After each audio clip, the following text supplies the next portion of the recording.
सरकारी स्कूलों की व्यवस्था देखने खुद मैदान में उतरे हरियाणा के शिक्षा मंत्री। सोनीपत के दातौली गांव में पीएम श्री राजकीय स्कूल का किया औचक निरीक्षण। कक्षाओं में पहुंचकर विद्यार्थियों से सीधे पूछी उनकी समस्याएं। Please subscribe to the PR Khoj YouTube channel and PR Khoj Facebook page को लाइक, कमेंट और वीडियो को ज्यादा से ज्यादा शेयर करें। हरियाणा के शिक्षा मंत्री महिपाल ढांडा इन दिनों प्रदेश की शिक्षा व्यवस्था को लेकर एक्शन मोड में नजर आ रहे हैं। बुधवार को शिक्षा मंत्री ने सोनीपत जिले के गन्नौर क्षेत्र के दातौली गांव स्थित पीएम श्री राजकीय स्कूल का औचक निरीक्षण किया। मंत्री ने स्कूल परिसर में पहुंचकर साफ सफाई, बुनियादी सुविधाओं और प्रशासनिक व्यवस्थाओं का जायजा लिया।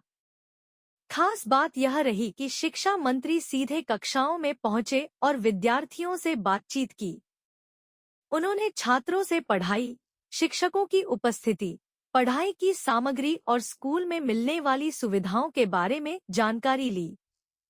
विद्यार्थियों ने अपनी समस्याएं और जरूरतें मंत्री के सामने रखीं, जिन्हें शिक्षा मंत्री ने गंभीरता से सुना और अधिकारियों को इनके प्राथमिकता के आधार पर समाधान के निर्देश दिए। शिक्षा मंत्री ने साफ कहा कि सरकारी शिक्षण संस्थानों में किसी भी तरह की लापरवाही बर्दाश्त नहीं की जाएगी। उन्होंने शिक्षकों को पूरी निष्ठा के साथ विद्यार्थियों को पढ़ाने और स्कूलों में स्वच्छता का विशेष ध्यान रखने के निर्देश दिए। मंत्री का कहना है कि सिर्फ कार्यालयों में बैठकर शिक्षा व्यवस्था में बदलाव नहीं लाया जा सकता। इसके लिए जरूरी है कि अधिकारी और मंत्री खुद ग्राउंड जीरो पर पहुंचकर व्यवस्थाओं को देखें और कमियों को दूर करें। बताया जा रहा है कि पिछले 11 दिनों में शिक्षा मंत्री कई शिक्षण संस्थानों का औचक निरीक्षण कर चुके हैं। सरकार का लक्ष्य है कि प्रदेश के सरकारी स्कूलों और कॉलेजों में ऐसा बेहतर शैक्षणिक माहौल तैयार किया जाए, जहां हर बच्चे को गुणवत्तापूर्ण शिक्षा मिल सके। अब सवाल यही है, क्या शिक्षा मंत्री के ये औचक निरीक्षण सरकारी स्कूलों की तस्वीर बदल पाएंगे? अच्छी बात है कि स्कूल का रिजल्ट भी 100%। अब जो लोग ये कह सकते हैं कि देखिए सरकारी स्कूल में पढ़ाई, सरकारी स्कूल में ये हो गया वो हो गया, ये जो राजनीति करने वाले लोग हैं, ये जो कई छोटी मोटी चूक है, कमी है, उसको लेके बड़े बड़े ढिंढोरे पीट रहे हैं। क्या हम स्कूल ठीक करेंगे, ये करेंगे। क्या ठीक करोगे भाई?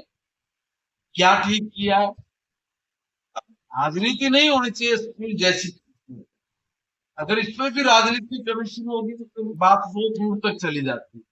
अगर मैं क्योंकि स्कूल शायद 1952-53 का बना हुआ स्कूल होगा, इतना पुराना 68।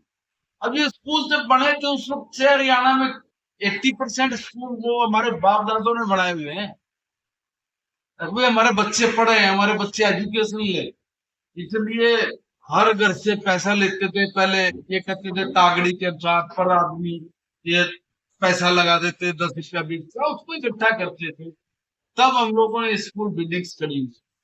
तो एक स्कूल की म्याद तो है, उम्र तो है 20 साल, 30 साल, 40 साल, मतलब 70 साल हो गए, 60 साल हो गए, 50 साल हो गए। क्या 50 साल तक कोई सरकार नहीं दी?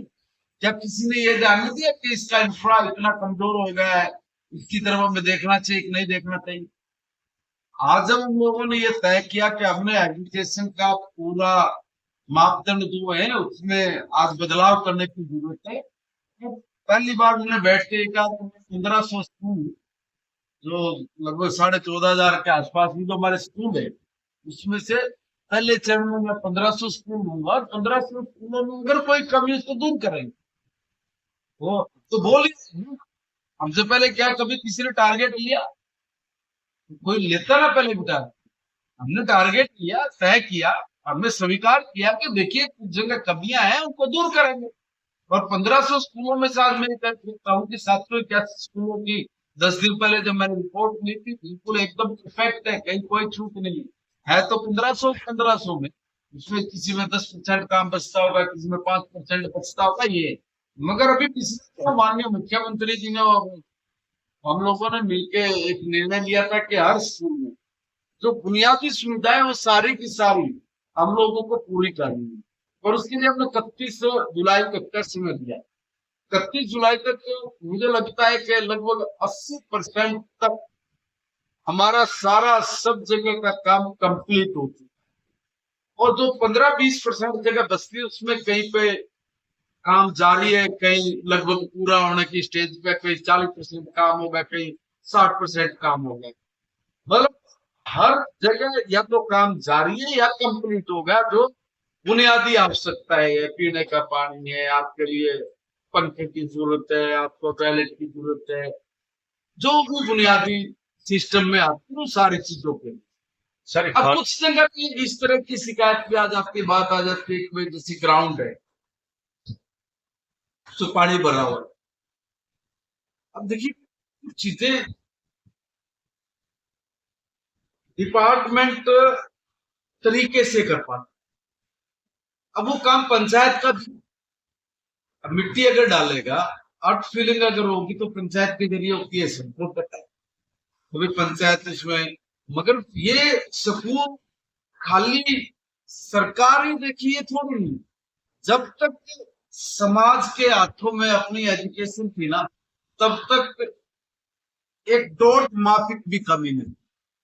आज हमने एसएमसी को मजबूत किया, इसीलिए किया है कि एसएमसी में तो 15-20 लोग होते हैं, गांव के, समाज के प्रबुद्ध लोग, हमारे टीचर, ये सब मिलते हैं और मिलके कहीं भी अगर कोई चीज का कोई कमी है तो दूर करते हैं। और उसमें भी हमने अभी ये कह दिया कि 25 लाख रुपए तक का कोई भी काम होगा, इतनी बड़ी छूट ये नायब सैनिक सरकार ने अब दी है कि कोई भी अगर काम है, कोई चूक है, तो वो एसएमसी करा ले, उसमें किसी तरह के टेंडर करने की आवश्यकता नहीं। और 1 लाख रुपए तक के काम की तो परमिशन स्कूल को ही देती कि भाई अगर कोई छूट है, कोई छोटी मोटी बात है, ये आप लोग अपनी कराइए।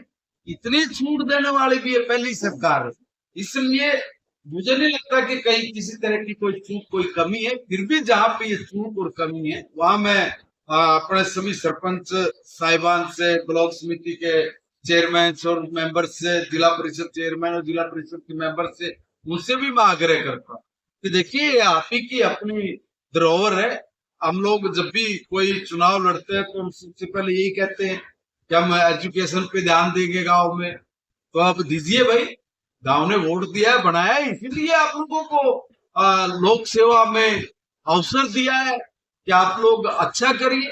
तो उस अच्छे में जो एजुकेशन है उसके प्रति आपका भी एक दायित्व है कि मेरे गांव के जो बच्चे हैं, मेरे गांव का जो स्कूल है, उस स्कूल की स्थिति क्या है, उस स्कूल में छूट क्या है, उस स्कूल में कमी क्या है। जो उस लेवल पे पंचायत लेवल पे, तो पंचायत लेवल पे ठीक करे। पंचायत लेवल पे नहीं ठीक होने की बात है तो वो सरकार में ऊपर लिख के भेजे। जिला लेवल तक ठीक हो सकती है या ऊपर तक चंडीगढ़ तक जाने, पंचकुला तक जाने की आवश्यकता है। एक सिस्टम है सरकार में काम करने का जो क्रम है, उसमें हम लोगों को शामिल होना पड़ेगा।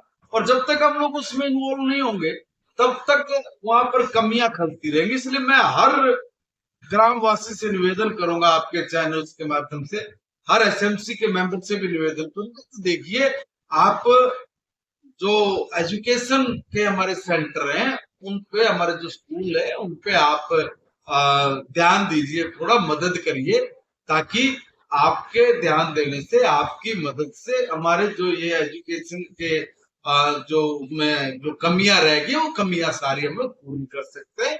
उनको मिलके अगर हम लोग पूरा करेंगे तो उसमें और तेजी आ सकती है और हम और तेजी लेके आ